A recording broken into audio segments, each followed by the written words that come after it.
Learn the most advanced recruiting techniques. Land the most desirable talent. Launch your company towards massive success. This is the Higher Power Radio Show with Rick Girard. Differentiate your company by not being another Me Too company, please. It all comes down to your messaging and in everything from your job descriptions to the way you contact people. Today we're tackling this issue. Today's quote, we started doing this about 2-3 weeks ago, and we've been getting some really good feedback from the listeners, so we're going to keep that one rolling. Words are empty as the wind, are best left unsaid. Any idea who said that, Mr. Matt Charney?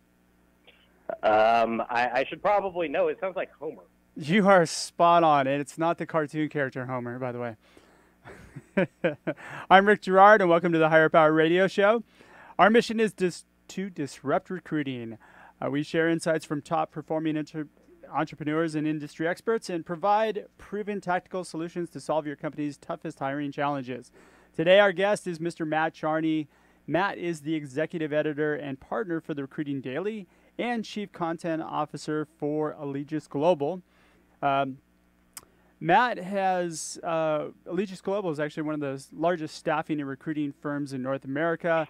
Matt focuses on the intersection of human capital and technology, and he has a blog called Snark Attack, which was named one of the top 20 business blogs in the world by World Press, and his work has appeared in publications such as the Wall Street Journal, Wired, the Harvard Business Review, Outsource Magazine, and HR Magazine.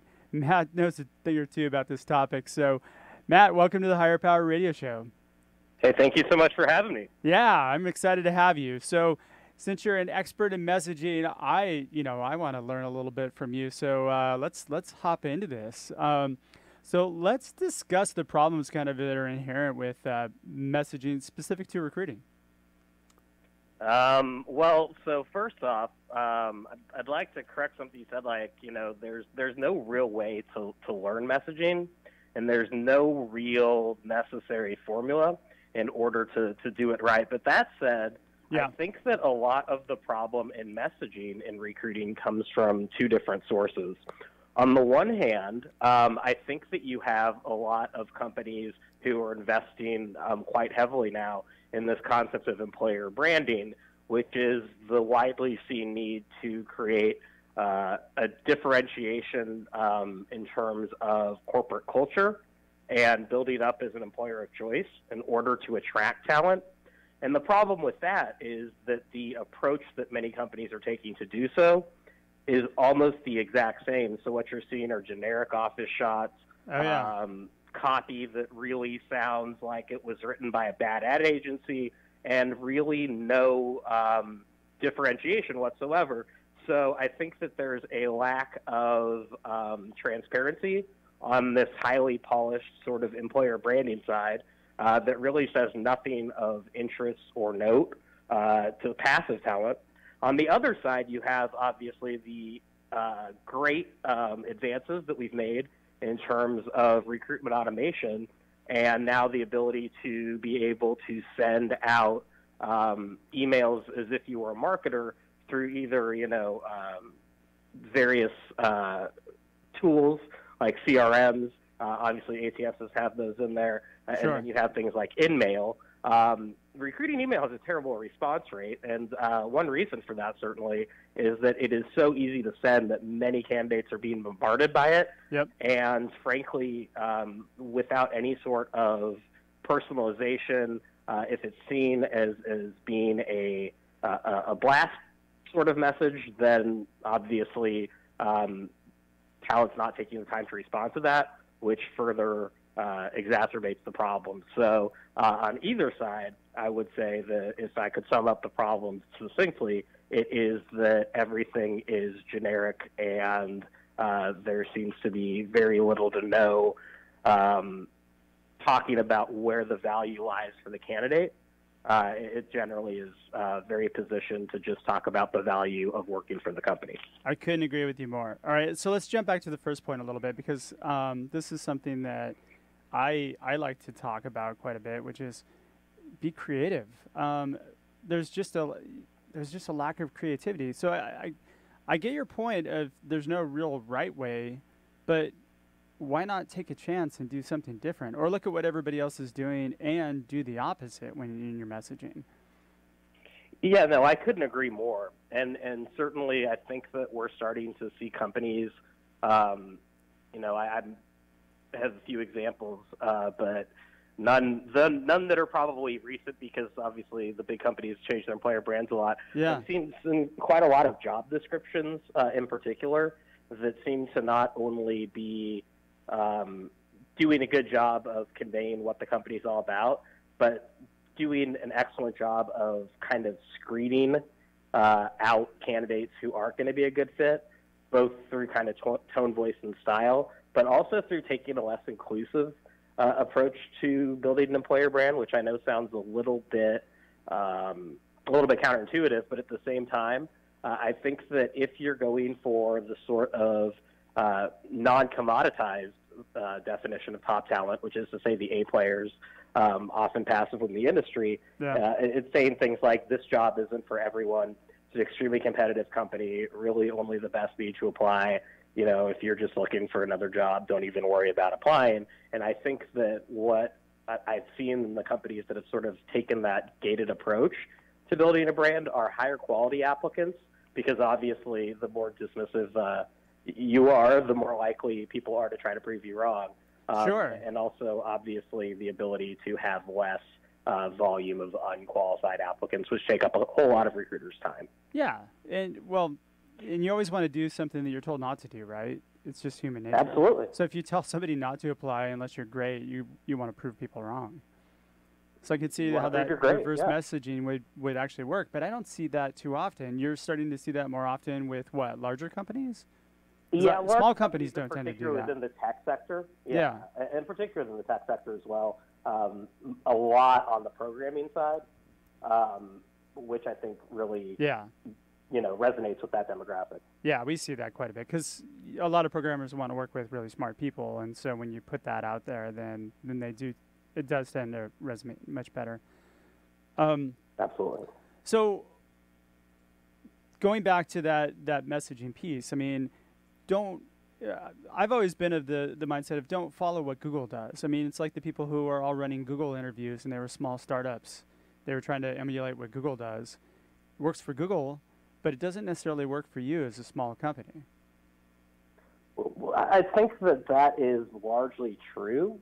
The thing that I think is humorous when people look at Google as sort of a paragon of hiring efficiency and best practices. Yeah. I mean, obviously, from an employer brand perspective, I can't think of another company that has ever had a feature-length employer branding video starring like Owen Wilson ever made, right? Yeah. Like that has some cachet. But when you actually kind of look at the numbers, not only is Google obviously paying well above market, as well as their famous benefits package in order to attract talent, which right there says you're going to have an upper hand when you can pay more than the competition. Absolutely. At the same time, if you break it down, of the Fortune 500, the only company that has a retention rate worse than Google's is Massachusetts Mutual Insurance. And obviously, most of their workforce is like commission-only insurance salespeople, as opposed to Google, where you have very highly skilled people. So with an average tenure of 2.2 years at that company, I don't know that that's, a model you want to emulate if having people who are going to be there for the long haul and really committed to helping build something at a small business. I would actually stay away from those methodologies. I totally agree. I couldn't agree with you more. I mean, I think it's silly to try to emulate something that successful and that big at that scale, because you're not there as an entrepreneur or a small business. Yeah, absolutely. Yeah. Not only can you not probably compete with money, but you're going to be burning it hiring to the same role again and again and again. Well, you can, and we do. We're pretty successful in helping people to hire people independent of the money, because we're creating scenarios where it's a win-win situation for both people. But most companies don't have that luxury or aren't able to convey that to prospective employees as well. So you've got to build in some sort of mechanism on the messaging side for that. Absolutely. Well, and furthermore, if you hire for the money as a rule, it's real easy to somebody else with a bigger wallet's going to come in and buy them from you. That's exactly right. Yeah. So it's a terrible premise to recruit off of anyway. Yeah. All right, let's talk about your second point that you brought up. Let's talk about that a little bit further. Sure. So we're talking about personalizing messages. Yep. Yeah. So I think one of the things that I'm going to obviously every context, every comment that I say on this topic is going to be specific to skilled or highly experienced talent that there's a little bit more finite supply of than, let's say, high volume or entry level sort of roles. So sure. With that caveat in mind, the thing that I think companies are making the fundamental mistake in is they're relying on technologies from CRMs, which we've already discussed, to recruitment advertising, targeted like social advertising in many cases, and really aggressively opening up a funnel of applicants without really, I think, understanding that in recruiting, at the end of the day, you have a job it's to make one hire. Yep. So it's not necessarily a volume game. So while we're tempted to blast out messages and try to, get as many impressions and as high a reach as possible with our candidates, under the assumption that, it'll act as a funnel and you'll be able to kind of move those through the process. If you're looking just statistically at the finite amount of talent that's going to be qualified for a lot of skilled roles, take something like, even a accountant in Los Angeles, for example. Sure. Like, if you need somebody with GL, AP, and AR skills, that's actually kind of hard to find, and it's a fairly competitive market for that particular skill set. Yeah. So knowing that you're only going to have, let's say, at most 5,000 people who could qualify for the job, and then maybe of those another 100 who are going to be interested, available and recruitable. So as you winnow those down, it just makes sense to really sort of target on the qualified, interested, and available candidates that you surface. So if you're coming across these people as you're sourcing them, or even through an application, to me, then just following that up or trying to engage with them via mass messaging, as you would any other candidate at that point in the process, which is what we often default to, doesn't make a whole lot of sense. It doesn't work. It doesn't work at all. No. And the response rates are so low. I mean, you'll be lucky to get 10% response rate. That's absolutely right. And most recruiters just looking at a profile or a resume will know instantly if that candidate's going to be placeable for that role or any other sort of roles. So it really just makes sense, in my mind, to open up a conversation, because the worst case scenario, if you're able to engage with the candidate, is that they're not interested now, but you've opened up a window for further communication. You've said the magic words there in my mind, which is your job isn't really to recruit them for the role. It's to open up communication. That's absolutely right. And that's why, I think we discussed this a little bit earlier, but one of the tactics that I highly advocate using, and I found to be very successful, is to have the initial outreach not be about a specific role with those targeted group of candidates, but instead to sort of have a conversation that's geared towards referrals, because A players know A players. Generally within smaller geographically bound industries, everyone kind of knows everyone. And so if you can at least be able to open up an avenue for referrals, then if the conversation's going well, you've established credibility as someone you know, then when you have a specific position that person you think would be a fit for, and they also would be interested, then not only are they reading the position, they'll throw their hat in the ring if they're interested. So to me, it's sort of a win-win, easy approach to not only building a network, but building a slate as well. All right, I want to delve into this a little bit deeper. If you're just joining us live on the live stream or joining us now on the podcast, You're listening to Higher Power Radio Show. I'm your host, Rick Girard, and our guest is Matt Charney. He's the executive editor and partner of Recruiting Daily and the chief content officer of Allegis Global Solutions.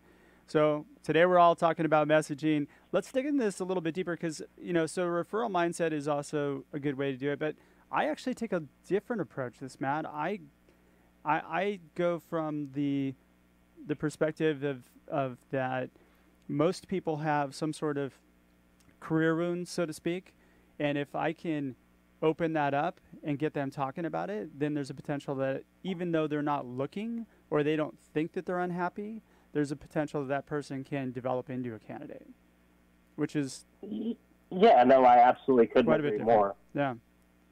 So, yeah, but I think, either of those approaches, the end goal is the same, which is to get on their radar. And if they are unhappy in their role, either of those sort of ends will get the same goal, which is you will be top of mind if they're looking, and you'll be able to open up the avenue for a second conversation. Absolutely. And Gallup just came out with their updated poll not too long ago, and 71% of the U.S. workforce is disenchanted or disengaged in their current roles. So that means 7 out of 10 people should be talking to you. If you're a good recruiter, right? 10 out of 10 people should be talking to you. That's true. That's where the personalization comes in, right? Gosh, I guess I'm not a good recruiter. I only get about 8 out of 10. Well, if you were perfect, then you probably would be closing a rec right now, right? Yeah, I wouldn't be hosting a podcast. All right, so let's talk about fixing the message, because I think this is a really important piece or fixing this messaging so it's more tailored. Well, I mean, you kind of said it. You want to tailor it toward the individual and not blast out content, right? Yeah, and I think that the killer app for recruiting remains the phone. And boom. Yeah, and I think you said it earlier, zig when the other people zag. Yeah. It's very rarely utilized at all in recruiting today. And in fact, the bigger companies certainly are moving towards this direction of candidates won't even interact with humans until they're set up for an interview through, automatic scheduling and stack ranks, resume reviews and that sort of thing, right? Yeah. So which I'm all for, and I think it's the most fantastic thing in the world. It gives all the smaller companies competitive advantage. Oh, no, I couldn't agree more. But at the same time, that focus on automation leaves a huge window of opportunity to build some personal connections up funnel. And I think that the phone is a great way to do that, particularly with highly skilled candidates who you're targeting, right? Because if you're able to get them on the phone, then you're able to build trust, show that you're a real person and that you care about them. Yeah. And it's unlikely that they'll have had another phone conversation with a recruiter, at least one that's not just transactional. Well, even if you're hiring a janitor, I think it's still pretty important that you have a personal connection with people. I mean, we're in the people business, right? So why, I mean, to me, automating everything that's unrelated to developing the relationship makes sense, but trying to automate everything up to the point where you get somebody in for an interview, we're just trying to, well, basically maybe dummy-proof it. Yeah, I think that's probably a really nice way of putting it. Yeah.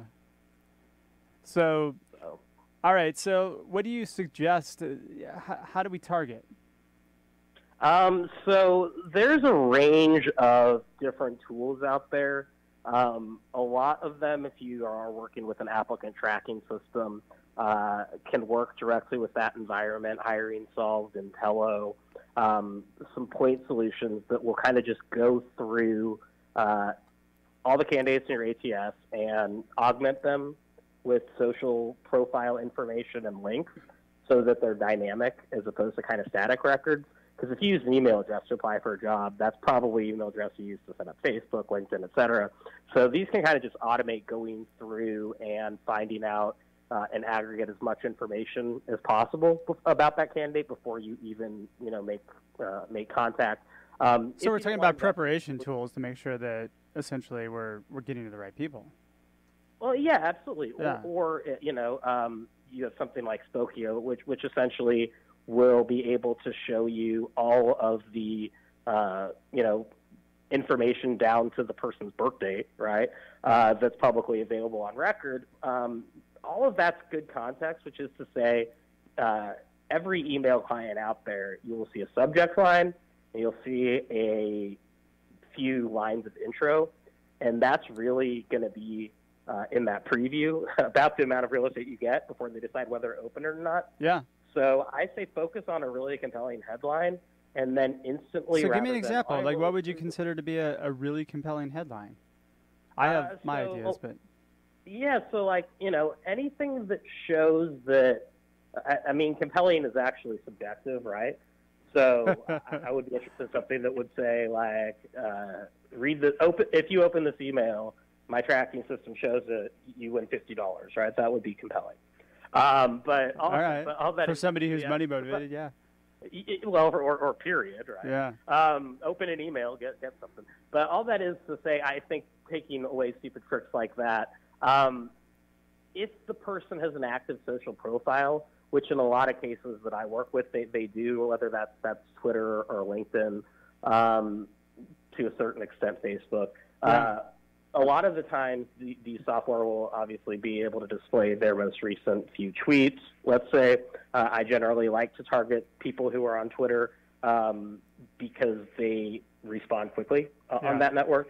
So if I'm showing that their tweet, I'll say something like, saw your most recent tweet on that WSJ article, found it really interesting, would love to talk. Then you've at least shown that this isn't a blast. You've looked them up and have some point of reference, and you want to know what they're about. Similarly, I use this as an example. I was trying to get a job at Warner Brothers in the recruiting group because it was really close to my house and I wanted to work for a studio. And I saw they had a job open. I figured out who the hiring manager was and cold opened with a email saying, I think that UConn is going down this year. No way can they repeat as national champs. I had done that because I'd looked at the person who's responsible for hiring. It graduated from UConn in 1996, which was the year they won a national championship in basketball. So putting those two together, I assumed that they were a huge college basketball fan. My phone rang later for that day for an interview, and I believe that interview mostly consisted of us talking about college basketball. I got the job very quickly. So being able to build an affinity like that, invaluable and relatively easy to do if you can just kind of put together the pieces like that. So really gone are the ways of spam emails. I mean, you just got to stop doing it. You have to stop doing like blanketed messaging trying to reach people, because if you've got something, so you're putting in a topic, something like, UConn's going down, you're going to get an open on that probably, right? Because you've taken the time to investigate who that person is. So, what's interesting is I like to use humorous ones where I had one that I was running for a little while. I got really good success rate on responses where the title was "In Need of a Superhero" with a question mark. And it's kind of confusing, but if I'm going after engineers tend to be into superheroes, or, you can use a Star Wars theme or something that people are, if you have to send kind of just a general one to get a response, it worked out. It worked really well for me. Yeah, I don't use that anymore. Creative. But, well, anything creative obviously is going to be differentiated. I'll give you a trick for if you absolutely have to send to a list, how to get near 100% open rate. Oh, let's do it. Yeah, so you only get to do this once, by the way, so make sure you like it and save it for a good time. But it's you send 2 emails in quick succession. One is the email with whatever message you actually want read, with, let's say, a generic subject line. And then about 5 minutes after that, send a email in all caps that says, "Please disregard previous email, do not open." You'll 100% of the time get 100% open on because you told them not to? Because you told them not to open it, and it looks like a mistaken send. I love that. I mean, if you have to do it, why not? Yeah, it's literally the best response you'll get. The other thing I will say, if you do have to go towards automation, And there's a whole lot of, both recruiting and general platforms to do this, everything from Twilio to Text Recruit. SMS still works extremely well. It's huge. I'm not backing away. I get about 80% response rate via text. Yeah, it. exactly. 80% response rate for email is unheard of, right? So if you kind of just contextualize that. And the other thing is that people respond to text, really no matter what it is, within the first 90 seconds as a rule. Yep. And you'll never see those responses with an email. Nope. So if you are looking at ways to build to scale and get your message out there, definitely I would say look at SMS automation capabilities as opposed to email, which is unlikely to lead to a lot of return. So what kind of messaging should somebody use in text? Like what do you see it's good irrelevant, responses to? Actually. I mean, I would say like it could be as simple as, an opt-in, like saw your profile, if you would be interested in updates for tech careers at this company, reply with 1 for yes. They still respond and then to you've that? added somebody to yeah, Huh. because it's as easy as just hitting 1 send, right? So mine's usually more targeted, where I say, hey, hey so and so, it's Rick Girard. No, I'm talking about campaign-wide. Yeah, obviously, same personalization rules of email would apply if it's a one-on-one text. But I would say start with a voicemail as opposed to text if you're doing that. Got it. So we've come to the conclusion that text is probably the best messaging platform for getting a response. Yes, it's by scale. far. Absolutely. Okay. So do you see larger companies actually doing a lot of work in the text like messaging space? I mean, is that where they're getting a lot of their traction from, or is that how they're recruiting these days? Yes, certainly. A lot of the high volume roles in particular are moving almost to a solely app-based approach. So you're getting things like push notifications, everything done through SMS, particularly around like shifts or contractor sort of work. But then you have larger companies, obviously, who are using a lot of these tools directly through their applicant tracking system. So even to the point of where iSIMS, which is, ATS that a lot of enterprise clients globally use, they bought a company called Text Recruit specifically to enable that capability to be done within the ATS, and there are a lot of other integrations and point solutions to enable that. So you're really starting to see an uptick in that usage, although not as much as you would probably think given the proof of concept that's already in existence. Got it. So it's funny, I remember meeting with a client a few weeks back, and they were saying that they had a recruiter who was very proud of the fact that the recruiter would never meet or talk to anybody until they were in the actual interview. And I always thought, I don't know about you, but my thought was that just seemed really silly, because I think he missed out on a lot of good people that way. I think so as well, and all that tells a candidate, if I was in consideration for a role there, is that I'm going to have no access to this person whatsoever, and this is a highly bureaucratic and inefficient company with no face time. I'm glad you said that, not me. All right, so what would you say would be the biggest takeaway that somebody can that you can give to somebody at this point regarding messaging? So, yeah, I think that in recruiting, there's a tendency to overcomplexify the goal of hiring, and I think that there's a lot of solution providers kind of rushing the market with answers to a question that may or may not have already been asked by the recruiters. But at the end of the day, it's still the same game that it always is, which is every rec you open, you can only make one hire. Yep. So if you're able to kind of get rid of the over complexifying and looking at tech as this answer to your problems and really doubling down on process and practices that are old school, which is high touch and personalized, then you're going to be more successful than somebody with the most advanced HR tech stack out there. So if you can be yourself, that is one distinct differentiation that you will have that no other recruiter can replicate. And you know what? It's proven that people who have high activity on the phone are usually the highest producers. I mean, there's tons of numbers behind it. So Pick up the phone, people. My takeaway would be that, you don't need a long messaging. I think that you just need short, concise things that are targeted toward that person. I mean, you hit the nail on the head with, finding something on somebody's LinkedIn profile and customizing that message to who they are. And if you can hit somebody that way, it shows that you took the time to do it. You get a response. And that's such a better impression that you're leaving with that person too, that you took the time to see who they were before you just blasted out an email. Absolutely. Would you agree? All right, so we're just about out of time for today's show. Matt, thanks so much for your time investment today.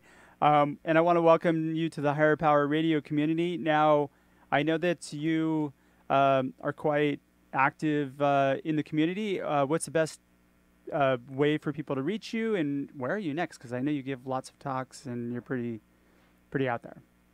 Yeah, so let's see. My best way to reach me is probably on Twitter at Matt Charney. Okay. I generally tend to... And that's CHARNEY? CHARNEY, or Matt at recruitingdaily.com if you want to do the email, but I'm about as responsive as your candidates, unfortunately. Yeah, you're very responsive on Twitter. I see you all the time. So. Yeah, no, absolutely. And, the next thing I'll be at, because they moved it up about a month from where it normally is HR Tech. So pretty excited about that in Las Vegas in a couple weeks. Oh, very cool. So you're not going to be at the big, there's a California HR thing in Long Beach this week coming up. Yeah, well, unfortunately, since I live in Texas now, probably won't make it to that one, but I will be doing the regional Orange County event coming up here first week in November.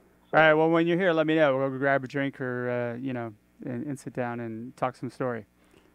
Sounds good. Look forward to it, and thanks so much again for having me. Absolutely. So I want to thank our listening audience for tuning in to this week's episode of Higher Power.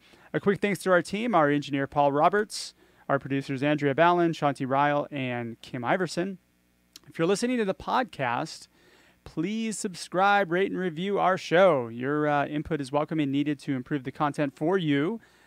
Join our community at Higher, that's HIRE, Power, POWER, Radio, RADIO.com. You can also find us by searching Higher Power Radio on iTunes, iHeart, Stitcher, TuneIn, Spotify, and YouTube. Follow us on LinkedIn and Facebook at Higher Power Radio Show, or you can follow me on Twitter, since we're going Twitter theme today, at Rick_Gerard. So tune in next week. Our guest is going to be Chris Dyer. Chris is the founder and CEO of People G2, and he just had a new book that came out on culture, which is I'm about halfway through, and it's pretty eye-opening. I'm your host, Rick Gerard, and you have been listening to the Higher Power Radio Show. Aloha. Thank you for listening to Higher Power with Rick Gerard on OC Talk Radio.